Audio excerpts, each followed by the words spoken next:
Tiger fans, one of the craziest weeks that you'll see in LSU history. Let's talk about it.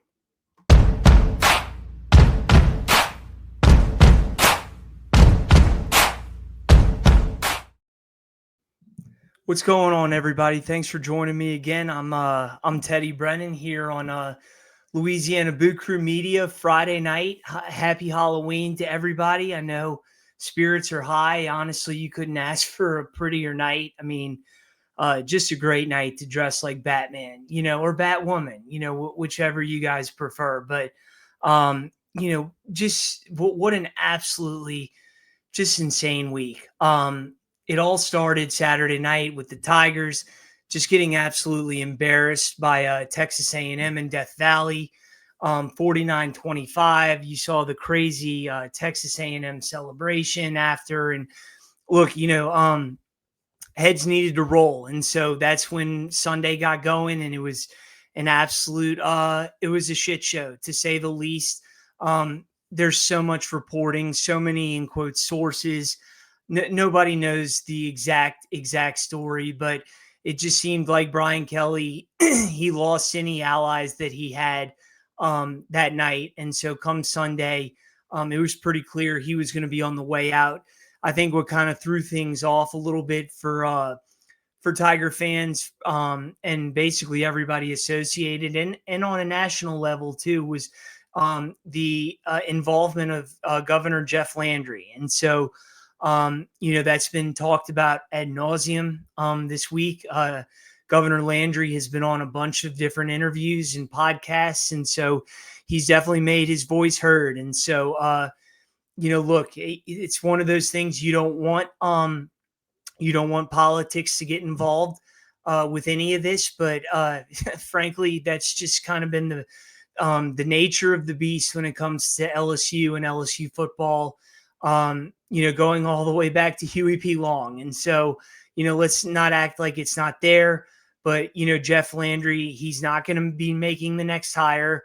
But, as Hunt Palmer said today so eloquently, he's always the best. Love listening to Hunt.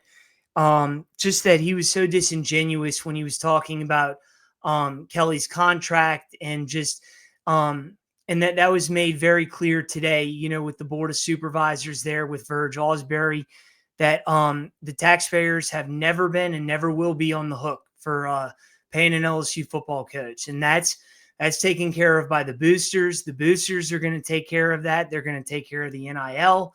They're going to take care of the fundraising, the stadiums, any upgrades, renovations that need to be done.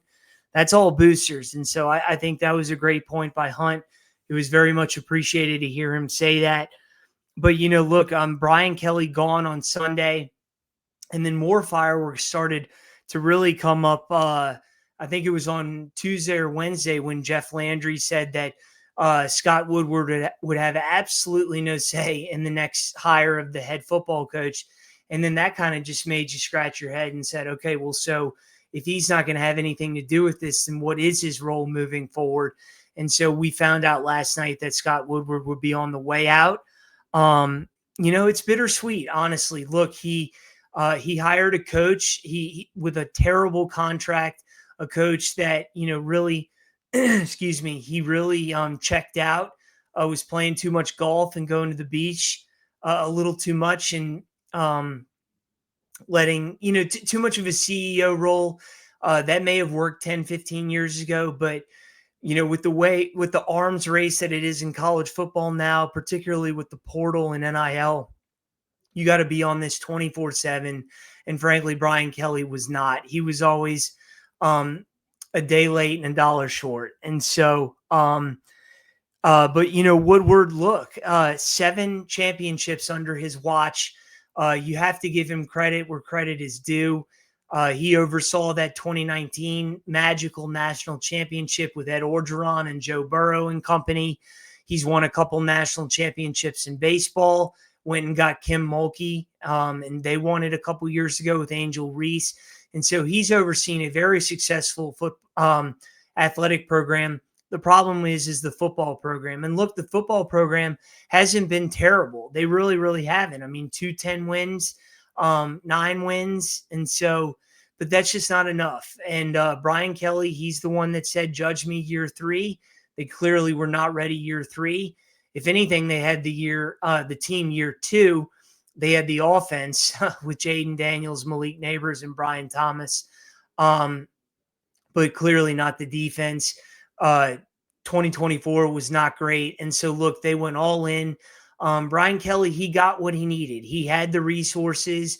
It seemed like there was a little bit of a disconnect between the athletic department and what Brian Kelly needed. I think Kelly needed to go get some players in the early stages of his career. And I don't think everybody appreciated the money that needed to be spent. It wasn't just, kind of here or there, maybe a little bit under the table. This was literally pay for play. And it took the Tigers some time to figure that out.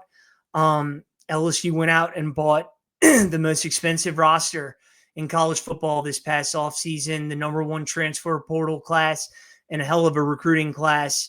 And all the chips were in place. Garrett Nussmeier, a 5th-year senior quarterback wearing number 18, and just all the weapons on the outside. Honestly, the offensive line really disappointed you, let you down. But there's so many things that let you down, so you can't just pin it just on them. But, this was the biggest story in college football this week. It really got spiced up when Woodward was let go. But, Brian Kelly, they're going to still figure out the buyout. There's been a rumor that there's a specific donor that's going to take care of most of that. You don't know if it's still at 53, if it's gone down to 2027, like they've talked about. There's just so much out there. And especially with social media now, Twitter, those things, there's just so much news that gets out there. It's like drinking from a fire hose, honestly. And so Joe Sloan was also let go on Monday. That's not a huge surprise. He's led one of the worst offenses in college football this year. You just go and look at the numbers, and they're absolutely terrible. There's really no reason to have kept him on as long as he's been on. But look, here he is, and he'll get on somewhere. It definitely is a quarterback coach. I think he is a talented quarterback coach. But as far as calling plays, man, he's definitely got a long way to go. But Verge Osbury is coming in as the interim AD. And, according to everybody associated and important with LSU, particularly the Board of Supervisors, and Verge has all authority to go ahead and hire a new football coach. And so I think that just goes to show a lot of the trust that you have with Verge Osbury. He's been in the athletic department for a long, long time. Former captain, I believe a linebacker back in the 90s. So just a Tiger through and through, bleeds purple and gold. He's going to make sure that you want, you're getting the coach that you want. And so, but it's going to be interesting to see how quickly that happens. You have a new president that's going to be coming on pretty soon here in the next couple of weeks. And so how fast do you move with that? Certainly if you have a new president, they're probably going to want to say in that. But then you have the complications of particularly who are you going after? And so if you're going after a Lane Kiffin and Ole Miss keeps, rolling through their schedule and all of a sudden they're in the playoffs, LSU's waiting a little bit there. So it's going to be interesting. It's going to be a fascinating dynamic. It really, really is. But Frank Wilson, you couldn't ask for a better guy to really take over at this point. The team loves him. The recruits love him. The state loves him. He's an absolute star.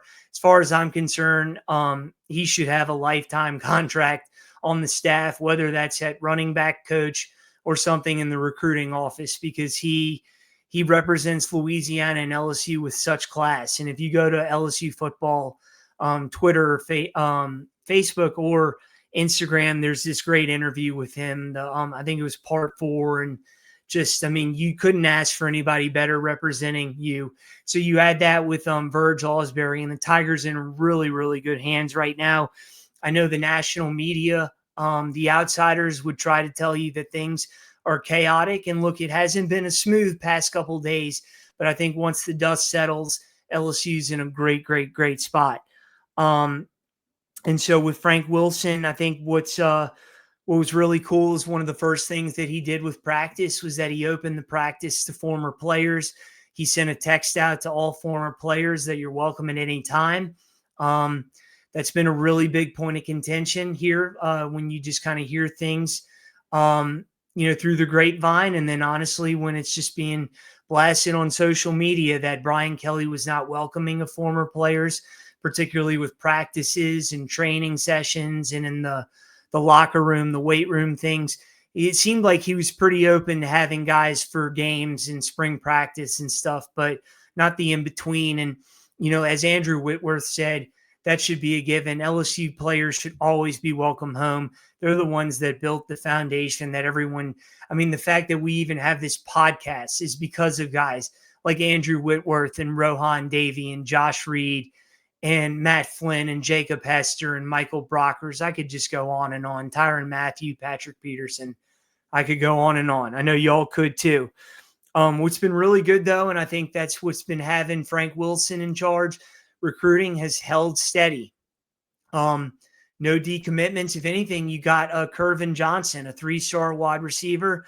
I know that doesn't sound like a huge thing, but I mean, considering you just fired your coach and you got a commitment the next day, and then everyone else has stayed on, I think that probably says a lot about what was going on. That maybe people didn't like Brian Kelly, and it kind of just seems like that's what's been coming out more and more. Look, quickly, just an injury update. Looks like Nuss is healthy. He's getting healthier. I know we've been hearing that. I know the big debate is with the Alabama game. How much does he play? Frank Wilson said that he's the starter. He's our starter. But, when Michael Van Buren was brought up, he said that he creates a lot of value for our offense and does things that we can't do, and that there would be a role for him moving forward. And so that's exciting because I think he does bring a different skill set. He's very athletic. Just go watch some of his film from Mississippi State last year. He can really throw it down the field, and he's fast. He's quick. And so, look, you need to see what you have for the future, too. And, look, protect Nuss. He hasn't been healthy this year, and you have to look to his future, too, with the NFL. And so Van Buren, I think, gets definitely a good look against Alabama. Frank Wilson really talking about a huge commitment to running the football in practice. I think that that's just been certainly that everybody has addressed. It's been out there, and now it really needs to be done. I mean, Frank Wilson comes from that old Les Miles I formation. I think that would be great to get a fullback in there, an extra tight end or two, or Bo Bordelon, just really pounding the football. Hopefully Harlan Berry sees at least 20 touches in some capacity, whether, the combination of rush reception. But I think Harlan Berry, and depending on Caden Durham, I don't know if he's been fully healthy this year, but if he can give it a go, I think those two would really benefit from more of a commitment to being more physical at the point of attack.